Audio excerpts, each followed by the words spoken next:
राहता तालुक्यातील केलरोड या गावात आपण आलेलो आहोत. गॉडफादर मीडियाची टीम आहे. एक वेगळी घटना घडलेली आहे, दुःखद घटना घडलेली आहे आणि या घटनेत एका युवकाचा मृत्यू झालेला आहे. आपल्याला या गावातील ही सगळी जनता दिसत आहे. यांच्यावरती अन्याय झालेला आहे का? मयत असलेल्या राजपूतचा की जो ST कॅटेगरीतला आहे त्याचा मर्डर झालाय का, त्याचा घातपात झालाय का? आणि ऐन 15 ऑगस्टच्या दिवशी आज स्वातंत्र्य दिन साजरा होत असताना या ठिकाणी लोकांची गर्दी आहे. गरीब वंचित पीडित घटकातील हा वर्ग आहे. आपण त्यांना विचारणार आहोत नेमकं काय झालं. या ठिकाणी आदिवासी समाजाच्या अनेक संघटना आलेल्या आहेत. या संघटना आणि लोकांचा आक्रोश या ठिकाणी दिसत आहे. नेमकी घटना काय झाली हे आपल्याला बघायचं आहे. सकाळीच राहता पोलीस स्टेशनच्या 2 गाड्या या गावात पोहोचलेल्या आहेत. पोलिसांचा कडक बंदोबस्त आहे. आपण विचारणार आहोत. या ठिकाणी केलवड गावचे माजी सरपंच संजूभाऊ गोडके देखील आहेत आणि आदिवासी संघटनेचे माजी पंचायत समिती सदस्य सुद्धा आहेत. बाळूभाऊ राजपूत, सामाजिक कार्यकर्ते दत्तूभाऊ सोनवणे आहेत. आपण विचारणार आहोत नेमकं काय झालं, घटनाक्रम काय होता आणि याला मर्डर म्हणता येईल का? याला मर्डरच म्हणता येईल साहेब. आमचा मुलगा शनिवारी त्यांनी इथून नेलेला आहे. त्याच्या मंडळीपासून त्याला उठून नेलंय. त्याच्या गाडीवर किन्नर म्हणून नेलेलं आहे आणि आज जवळजवळ 650 किलोमीटर नेऊन कर्नाटक भागामध्ये त्याला निर्दोष त्याची हत्या केलेली आहे. त्याच्या अंगावर आमचे मुलं गेलेले, त्याच्या अंगावर इतके वार आहे तर डायरेक्ट पोटात खुपसलेले, डायरेक्ट चाकूचे वार आहे आणि वडीत त्याला 20 किलोमीटर नेलेलं आहे साहेब. इथे इतक्या भयानक कृत्य आमच्या आदिवासी लोक मर्डर केल्यानंतर 20 किलोमीटर नेलेलं आहे त्याला.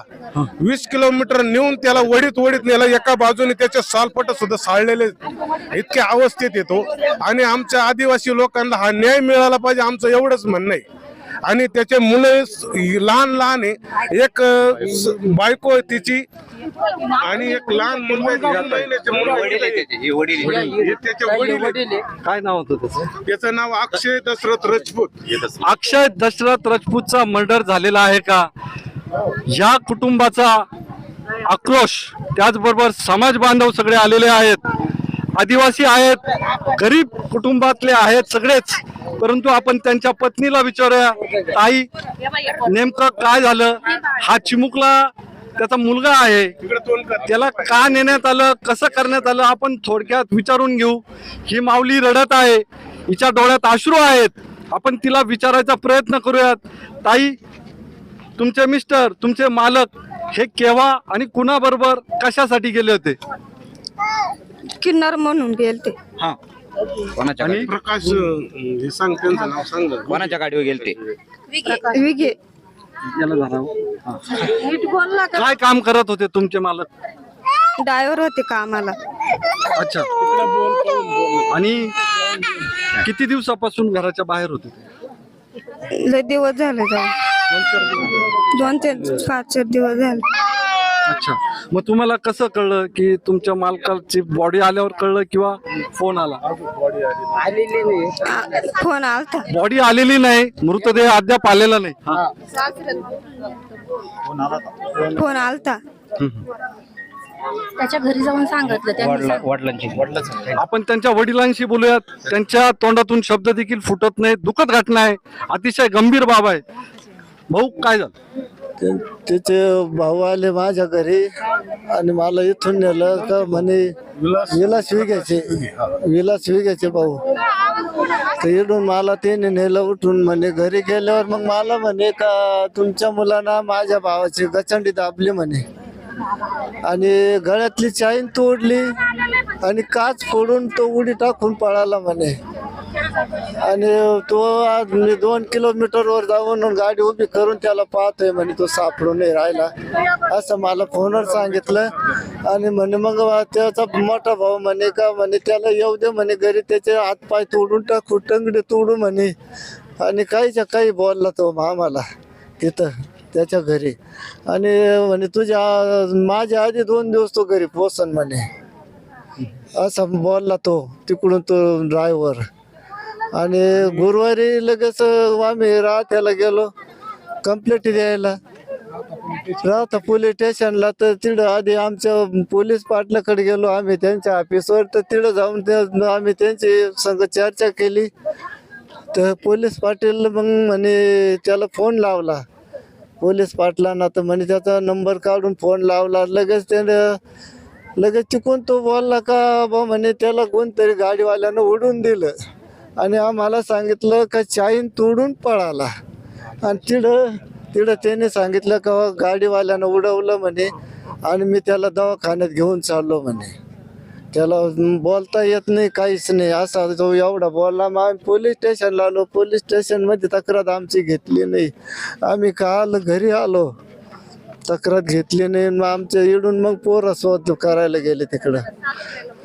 मारलेल्या अवस्थेत तर तो मारलेला का काय ते पोलीस स्टेशनला तिकडे गेले म्हणे त्याला सलाईन चालू आहे म्हणे अजून. आणि त्याचा 2 दिवसापूर्वी फोन आला होता रविवारी. तर त्याच्या भावाने उचलला. रात्री 2:30 वाजता तो मुलगा बोलला भावासंग. तर तो म्हणे मला हे मारून टाकणार आहे म्हणे.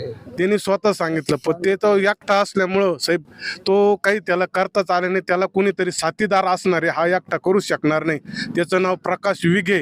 हा एकटा ते पकडलेला आहे. त्याने गुन्हा बी कबूल केलेला आहे. पण मग त्याला कोणी जोडीदार असल्याशिवाय कसं काय त्याला एकट्याला मारतात. त्याला पकडले मग तो नेमका कुठे आहे? राहता पोलीस स्टेशन? नाही राहता पोलीस स्टेशनला आणि त्या कर्नाटकच्या येलूरला काहीतरी यल्लापूर पोलीस स्टेशनला त्याला धरलेलं आहे. त्याची गाडी पकडलेली होऊन गेलाय तिथं. अच्छा. आणि बॉडी कुठं आहे आता बॉडी येऊ राहिली संगमनेर पाशी आसपास आलेली बॉडी. ते आता येतील त्यांच्या संग तुम्ही चर्चा करा. एवढं आम्हाला पाहिजे आमच्या आदिवासी लोकांना. आम्ही आदिवासी समाजातले लोक आहे. आम्हाला काय मोलमजुरी करून पोट भरणार लोक आहे आम्ही. आमच्या मुलाला त्याने असं फसून नेलं आणि तिकडे त्याची हत्या केली. आम्हाला त्याचा बदला पाहिजे. नाही तर पोलिसांनी आमच्या देखत कायद्याने त्याला फाशी द्यावा. नाही तर तो माणूस आमच्या कब्जात द्यावा. कारण हे मुलं जे वनात पडले असे त्याचा पण कुटुंब वनात पडले पाहिजे. एवढीच इच्छा आहे आमची. आम्हाला योच न्याय पाहिजे. योच न्याय पाहिजे. त्याला फाशी शिक्षा होत नाही ना तोपर्यंत आम्ही मृत्यू द्यायला हात पण लावणार नाही. तिथं 5 दिवस पडला, इथं अजून 10 दिवस पडला ना तरी पण आम्ही मृत्यू देऊ उचलणारच नाहीये. त्यांनी आमच्या आज द्यावा त्याला. एक तर कायद्याने फाशी द्यावा. नाहीतर मग तो आमच्या ताब्यात द्यावा. कारण आमचं एक लेकरू तो असाच गुंडून नेईन फसून नेईन आणि तिकडे हत्या करीन. कारण तो गुंडच दिसतोय मला तो माणूस. काय नाव आहे? काय विलास गणपत विगे. विलास गणपत विगे हा डाकू आहे, पूर्ण डाकू. यांचा भाऊ असल्याचं सांगण्यात येतं. प्रकाश विगे इथे संतप्त भावना आहेत. लोकभावना तीव्र आहेत यासाठी की फसवून नेलंय हा फसवणूक केली त्याची आणि मर्डर झालाय. परंतु चुकीची माहिती देण्यात आली. त्यामुळं हा सगळा जनसमुदाय आहे. पोलीस प्रशासन नेमकं काय कारवाई करणार याकडे केलवडसह संपूर्ण आदिवासी बांधवांच्या ज्या संघटना आहेत या ठिकाणी आलेल्या आहेत. आता पोलिसांची नेमकी यात भूमिका काय? कर्नाटकमध्ये मर्डर झाल्यानंतर त्या ठिकाणी FIR नोंदवली किंवा नाही 5 दिवस झाल्याचं सांगण्यात येत आहे. ही दुर्दैवी घटना होऊन 5 दिवस झाले आणि आज 15 ऑगस्ट आहे. स्वतंत्र भारतामध्ये दलित आदिवासी पीडित हे न्यायापासून वंचित राहतील का? हा खरा सवाल आहे. रामनाथ पाटील, सदाफळ आणि हर्षिता गायकवाडसह doctor Jayant Gaikwad, godfather media, केलवड.